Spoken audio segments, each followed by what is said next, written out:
नमस्कार दोस्तों, मैं अंकुर उपाध्याय स्वागत करता हूं आप सभी का एक बार फिर से अपनी नई वीडियो में।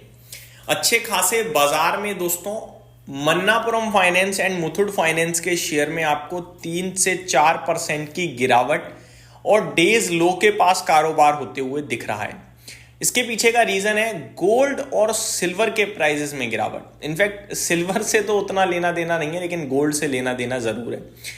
दोनों ही कंपनियां क्या काम करती हैं आप सभी को पता है, गोल्ड फाइनेंस करने वाली कंपनियां ये, यानी सोना अगर आपके पास पड़ा है जाओ गिरवी रखो, पैसे ले लो, इंटरेस्ट पे करते रहो, जब पैसा आ जाए पैसा दे दो, सोना ले लो।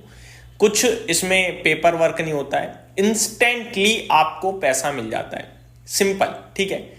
और मैंने करीब 3-4 ट्रेडिंग सेशन पहले एक वीडियो भी बनाई थी इस चैनल पे या दूसरे पे, ये मैं कंफर्म नहीं कह सकता, जिसमें मैंने आपसे कहा था गोल्ड के प्राइजेस फ्रेश लाइफ हाई पे आ गए हैं। और ये भी कहा था कि गोल्ड के प्राइजेस बढ़ने से पीएन गार्डगिल या टाइटन की अपडेट शेयर कर रहा था मैं, तब मैंने ये चीज शेयर करी थी आप सभी के साथ। टाइटन, कल्याण ज्वेलर्स या जो भी ये गोल्ड बेचने वाली कंपनियां हैं, समझ रहे हो, गोल्ड से रिलेटेड बिजनेस करने वाली कंपनियां हैं, इनके लिए कोई फायदा या नुकसान नहीं होता है, मैंने क्लियरली आपको बोला था। अब मान के चलो टाइटन है, गोल्ड का प्राइस महंगा होगा तो तनिष्क जो है वो सोना महंगा देगा, उससे उसका क्या लेना देना, उसका रेवेन्यू बढ़ जाएगा, यही तो कहना चाह रहे हो आप, लेकिन क्वांटिटी घटेगी। फॉर एग्जाम्पल 20% की ग्रोथ दिखी, हमने भी आप सभी के साथ 60% की ग्रोथ जो दिखी हमें सेल्स में, एग्जैक्टली 60% गोल्ड का प्राइस बढ़ा है। यानी लास्ट टाइम अगर मैं 1 तोला ले रहा था तो 1 लाख का आ रहा था मान के चलो, और आज मैं 1 तोला ले रहा हूं तो 1,60,000 का है, तो 60% मेरा तो रेवेन्यू बढ़ गया, लेकिन गोल्ड तो मेरे पास उतना ही आया ना, क्योंकि गोल्ड के प्राइसेस बढ़े हैं तो ऑब्वियस है रेवेन्यू बढ़ जाएगा। और यही चीज मैंने आपके साथ डिस्कस करी थी। अब हुआ क्या है, गोल्ड के प्राइसेस में कल अचानक से करेक्शन आ गई, 1,23,000 के पार का गोल्ड ने हाई लगा दिया था, अगर आप स्पॉट में देखेंगे, एमसीएक्स पे फ्यूचर्स पे देखेंगे तो, और अभी 1,20,000 ट्रेड कर रहा है। हालांकि अभी भी पॉजिटिव है, कल गिरने के बाद आज थोड़ा वापस से रिबाउंड आ रहा है। सेम सिल्वर 1.5 लाख के करीब जाके 1,47,000 के करीब है।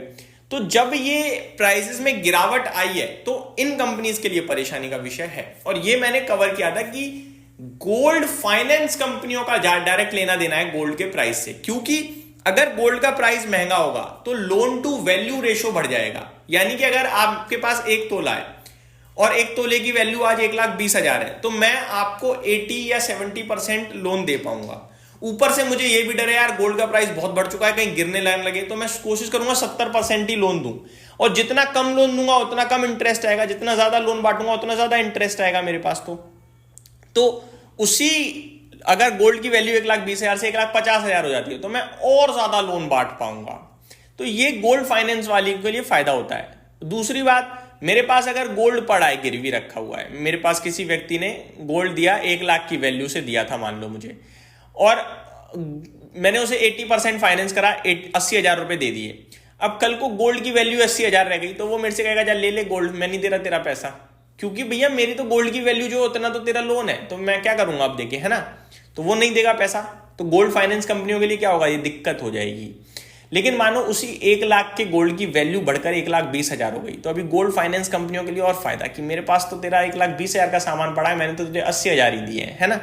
तो ये सारी चीजें होती हैं जो गोल्ड फाइनेंस कंपनियों से डायरेक्ट रिलेट करती हैं। अब गोल्ड का प्राइस जैसे ही हल्का करेक्ट हुआ, इन स्टॉक्स में ज्यादा रिएक्शन आ रहा है, ओवर रिएक्शन है, इतना 1 to 1 रिएक्ट नहीं करते हैं, बट गोल्ड क्योंकि भागा इतना है, और गोल्ड फाइनेंस कंपनियां मुथूट या मन्नापुरम हो, ये इतने भागे हैं, तो रिएक्शन थोड़ा शार्प आ रहा है और कुछ भी नहीं है। बाकी आज ही मुथूट फाइनेंस पे रिपोर्ट आई है 3390 या 3690 रुपीज की। मैं एग्जैक्टली आपके साथ शेयर करता हूं। मुथूट फाइनेंस पे रिपोर्ट है आज एक ब्रोकरेज फर्म की, जो कि पॉजिटिव होते हुए दिख रहे हैं मुथूट फाइनेंस पे, और टारगेट दिया है 3660 का, मॉर्गन स्टेनली ने, ओवरवेट की रेटिंग है, और आज की डेट में मुथूट फाइनेंस 3168 पे है। क्या करें दोस्तों, बहुत ही कमाल की कंपनी है ये, और मैं आपको ये बता दूं सिक्योर्ड लोन में, गोल्ड लोन में तो कोई दिक्कत का विषय नहीं है। इस भाव से गोल्ड और सिल्वर दोनों में रिस्क लगती है। रिस्क इसलिए लगती है यार बहुत चल गए हैं, और गोल्ड का हमेशा साइकिल रहा है, मैंने देखा है गोल्ड अचानक चलता है चलता है चलता है चलता है चलता है, और फिर उसी पे घूमता रहता है 1-2 साल, गिरता नहीं है, घूमता रहता है वहीं वहीं वहीं वहीं, फिर अचानक तो ये जो माहौल बन गया ये है कि सबको गोल्ड में निवेश करना है, सबको गोल्ड खरीदना है। आज से 2-2.5 साल पहले गोल्ड को पूछता तक नहीं था कोई। 3 साल तक 50-55-45 हजार गोल्ड पड़ा रहा, अभी 1,20,000 हो गया। अब एक 20 से आप कितनी अपसाइड देखते हो? एक 30 तक की देखते हो, लेकिन उसके बाद आप क्या देखते हो अगले 2-2.5 साल? मेरे को लगता है एक कंसोलिडेशन आ सकता है बड़े फ्रेम पे, और उस कंसोलिडेशन में काफी लोग फंसेंगे, मैं आपको बता रहा हूं। हालांकि स्टॉक की तरह गोल्ड करेक्ट नहीं होगा, गिरेगा भी तो ज्यादा 10-12%, इससे ज्यादा नहीं गिरता है, और फिर रिबाउंड भी कर जाएगा, लेकिन फ्रेश ऊंचाइयां या इस तरीके की रैली नहीं बनेगी। मैं आपको कह रहा हूं, एक साल में 60% गोल्ड का बढ़ना मामूली बात नहीं है। और ये गोल्ड, मैं ऐसा समझ पा रहा हूं कि ये गोल्ड बाइंग की वजह से भाग रहा है, ना कि अपनी डिमांड की वजह से। देखो गोल्ड क्या है, एक लिमिटेड है हमारे पास गोल्ड, तो डिमांड बनी रहेगी, वो लिमिटेड है तो वो ऑटोमेटिकली बढ़ता रहेगा, ये केस रहता है गोल्ड का। लेकिन अभी क्या है, गोल्ड में इतनी ज्यादा बाइंग करी गई है इलेक्ट्रॉनिक्स गोल्ड में, तो जिसकी वजह से प्राइस ऊपर हुआ है। सेंट्रल बैंक ने खरीदा, इन्वेस्टर ETF खरीद रहे हैं, सब तरीके से। तो ये एक अलग ट्रिगर बना है गोल्ड की तेजी का। तो यहां मैंने आप सभी के साथ गोल्ड, सिल्वर और Muthoot finance, Manappuram finance cover करे हैं। उम्मीद करता हूं ये डिटेल्स डेटा आपको पसंद आया होगा। Thank you so much for watching this video. Have a great day guys.